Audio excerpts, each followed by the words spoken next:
ഇന്നലെ സഭയിൽ രാഹുൽ ഗാന്ധി തൊടുത്ത ബ്രഹ്മാസ്ത്രം ഭരണപക്ഷത്തെ ശരിക്കു പറഞ്ഞാൽ തകർക്കുന്നതായിരുന്നു. ലോക്സഭയിൽ ഇന്നലെ നന്ദിപ്രമേയ ചർച്ചയ്ക്കിടെ വാക്പോരും മുറുകി. പ്രതിപക്ഷ നേതാവ് രാഹുൽ ഗാന്ധി സംസാരിക്കാൻ എഴുന്നേറ്റതോടെ സഭയിൽ ഭരണപക്ഷം ആകെ പേടിച്ച് രംഗം കലുഷിതമാക്കി. രാഹുൽ ഗാന്ധിയെ തടയാൻ മുന്നിട്ടിറങ്ങുകയായിരുന്നു. മുൻ കരസേനാ മേധാവി ജനറൽ നരവനെയുടെ പുസ്തകത്തിലെ പരാമർശങ്ങൾ ഉദ്ധരിച്ചായിരുന്നു പ്രതിപക്ഷ നേതാവ് സഭയിൽ ഭരണപക്ഷത്തെ കടന്നാക്രമിച്ചത്. പ്രകാശിതമാകാത്ത പുസ്തകത്തിലെ കാര്യങ്ങൾ സഭയിൽ ഉന്നയിക്കുന്നത് ചട്ടവിരുദ്ധമാണ് എന്ന് പറഞ്ഞുകൊണ്ടായിരുന്നു പ്രതിരോധ മന്ത്രി രാജ്നാഥ് സിംഗ് പ്രതിരോധിക്കാൻ തുനിഞ്ഞിറങ്ങിയത്. എന്നാൽ താൻ കരവാൻ മാഗസിനിൽ വന്ന റിപ്പോർട്ടാണ് വായിക്കുന്നത് എന്ന് പറഞ്ഞുകൊണ്ട് പ്രതിപക്ഷ നേതാവ് പ്രസംഗം തുടരുകയായിരുന്നു. എന്നാൽ സ്പീക്കർ അനുമതി പിന്നീട് നിഷേധിച്ചു. രാഹുൽ ഗാന്ധിയുടെ മൈക്ക് പല തവണ ഓഫാക്കിയത് സഭയിൽ വൻ പ്രതിഷേധത്തിന് വഴിവെച്ചു. അമിത്ഷായും രാഹുൽ ഗാന്ധിക്കെതിരെ തിരിഞ്ഞതോടെ നേർക്കുനേറുള്ള സംഘർഷം കനത്തു. കെ സി വേണുഗോപാൽ അടക്കമുള്ള നേതാക്കൾ സ്പീക്കറുടെ നടപടിയെ ചോദ്യം ചെയ്ത് നടുത്തളത്തിലിറങ്ങി. ലോക്സഭയിൽ ചർച്ചയുടെ നിയമം ഇതാണെങ്കിൽ അടുത്ത ദിവസങ്ങളിൽ പ്രധാനമന്ത്രി സംസാരിക്കുമ്പോൾ സമാനമായ തടസ്സങ്ങൾ നേരിടേണ്ടി വരുമെന്ന് പ്രതിപക്ഷം ഭരണപക്ഷത്തെ ഓർമ്മിപ്പിച്ചു. ശക്തമായ ഭാഷയിൽ തന്നെ രാഹുൽ ഗാന്ധി പ്രസംഗം തുടർന്നു. കോൺഗ്രസിനെ രാജ്യവിരോധികളെന്ന തേജസ്വി സൂര്യയുടെ പരാമർശത്തെ പ്രതിരോധിച്ചുകൊണ്ടാണ് രാഹുൽ ഗാന്ധി സംസാരിച്ചു തുടങ്ങിയത്.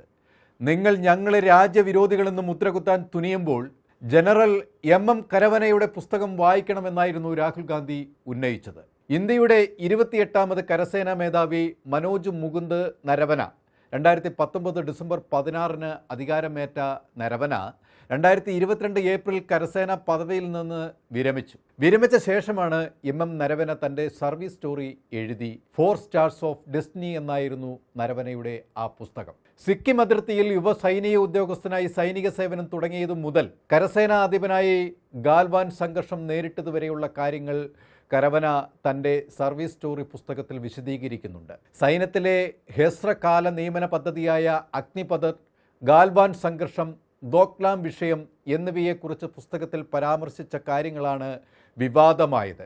ചൈനീസ് ഭാഗത്തു നിന്ന് ടാങ്കുകൾ വരുന്നുവെന്നും ചൈനീസ് കടന്നുകയറ്റമാണ് ഇത് എന്നും പുസ്തകത്തിൽ പരാമർശമുണ്ട്. 2020 ഓഗസ്റ്റിൽ ലഡാക്കിലെ കൈലാഷ് മലനിരകളിൽ ചൈനീസ് കടന്നുകയറ്റ സമയത്ത് തനിക്ക് കേന്ദ്ര സർക്കാരിൽ നിന്നും കൃത്യമായ നിർദ്ദേശം കിട്ടിയില്ല എന്നും പ്രധാനമന്ത്രിയോട് സംസാരിച്ചതിന് ശേഷം പ്രതിരോധ മന്ത്രി രാജ്നാഥ് സിംഗ് ഏറെ വൈകിയാണ് തീരുമാനം സേനയ്ക്ക് നൽകിയത് എന്നും നരവന പുസ്തകത്തിൽ പറയുന്നുവെന്നും കാരവൻ മാസിക നേരത്തെ പ്രസിദ്ധീകരിച്ചിരുന്നു. എന്നാൽ എഴുതി പൂർത്തിയാക്കിയ ഈ പുസ്തകത്തിന് ഇന്ന് വരെ ഈ സർക്കാർ അനുമതി നൽകാതെ തടയുകയായിരുന്നു. പുസ്തകം പുറത്തിറക്കുന്നതിന് പ്രതിരോധ മന്ത്രാലയത്തിൻ്റെയും വിദേശ മന്ത്രാലയത്തിൻ്റെയും അനുമതി ലഭിക്കണം. ഇനി വിരമിച്ച ശേഷം ഇത്തരം സർവീസ് സ്റ്റോറി പുസ്തക രൂപത്തിൽ ഇറക്കുന്നതിൽ വിലക്കില്ല എന്നിരിക്കെയാണ് പുസ്തകം ഇപ്പോൾ ചർച്ചയാവുന്നത്. ഈ വെളിപ്പെടുത്തൽ രാജ്യത്തെ തന്നെ ഞെട്ടിക്കുന്നത് എന്നിരിക്കെ അത് ചർച്ചയ്ക്കെടുക്കുന്നതിൽ ഭരണകൂടം ഭയപ്പെടുന്നു എന്ന് വേണം കരുതാൻ. അതുകൊണ്ടാണ് അത് തടയാൻ ഭരണകൂടം ശ്രമം നടത്തുന്നത്. ലോക്സഭയിൽ പ്രതിപക്ഷം എന്ത് സംസാരിക്കണം, എന്ത് സംസാരിക്കരുത് എന്ന തിട്ടൂരം പുറപ്പെടുവിക്കാൻ തുനിയുന്ന ഭരണപക്ഷം ജനാധിപത്യത്തിൻ്റെ സ്വാതന്ത്ര്യം കവർന്നെടുക്കുകയാണ് എന്നാണ് പ്രതിപക്ഷം ആഞ്ഞടിച്ചത്.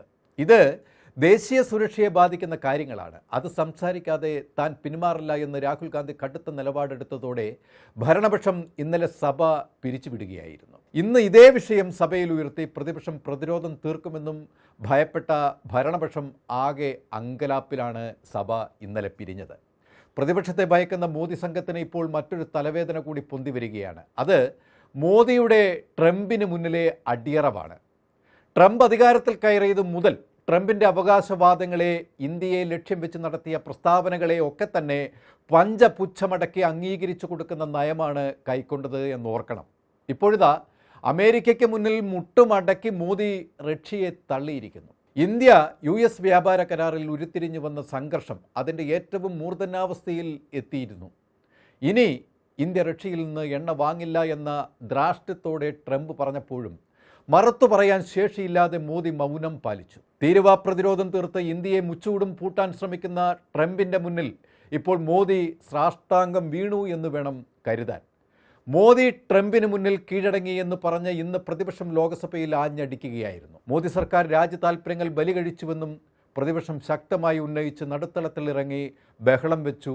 തുടർന്ന് ഇന്നും സഭ നിർത്തിവെച്ചു. കുറച്ചു കാലങ്ങളായി ട്രംപ് ഇന്ത്യയെ ലക്ഷ്യം വെച്ചുകൊണ്ടിരിക്കുകയായിരുന്നു. റഷ്യയിൽ നിന്നും ക്രൂഡ് ഓയിൽ വാങ്ങുന്നതിൽ പ്രകോപിതനായ ട്രംപ് 25% ഡ്യൂട്ടി ഉൾപ്പെടെ 50% തീരുവ ഇന്ത്യക്ക് മേൽ ചുമത്തിയിരുന്നു. എന്നാൽ അടുത്തിടെ ഇന്ത്യ വെനിസ്വേലയിൽ നിന്നും എണ്ണ വാങ്ങുമെന്ന് പ്രതീക്ഷിക്കുന്നുവെന്ന് ട്രംപ് പറഞ്ഞിരുന്നു.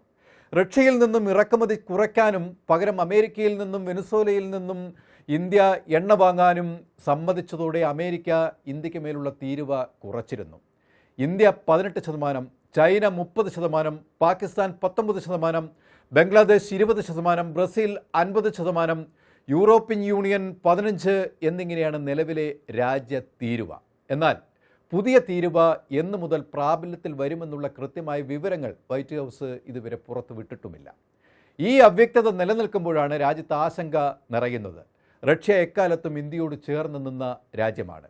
ഏത് അടിയന്തര ഘട്ടത്തിലും ഇന്ത്യക്ക് പിന്തുണയേകിയ ഒരു രാജ്യത്തെയാണ് മോദി ട്രംപിൻ്റെ മർക്കട മുഷ്ടിക്ക് വിധേയപ്പെട്ട് ഇപ്പോൾ തള്ളിയിരിക്കുന്നത്. ഇത് ആഗോളതലത്തിൽ ഭാവിയിൽ ഇന്ത്യക്ക് വെല്ലുവിളികളെ നേരിടേണ്ടി വരുമെന്നാണ് നിരീക്ഷകരുടെ വിലയിരുത്തൽ. കാലങ്ങളായുള്ള ഇന്ത്യ റഷ്യ ബന്ധത്തിന് വിള്ളൽ വീഴ്ത്തി ഇന്ത്യയെ ഒറ്റപ്പെടുത്തി അമേരിക്കയുടെ ഒരു കടന്നുകയറ്റം ലക്ഷ്യമിടുന്ന ട്രംപിൻ്റെ ലക്ഷ്യത്തിൻ്റെ തുടക്കമാണോ എന്നതും സംശയിക്കേണ്ടിയിരിക്കുന്നു. രാഹുൽ ഗാന്ധിക്ക് പിന്നാലെ KC വേണുഗോപാൽ ഇന്ന് വളരെ വ്യക്തമായി ഇതിനെതിരെ പ്രതികരിച്ചു.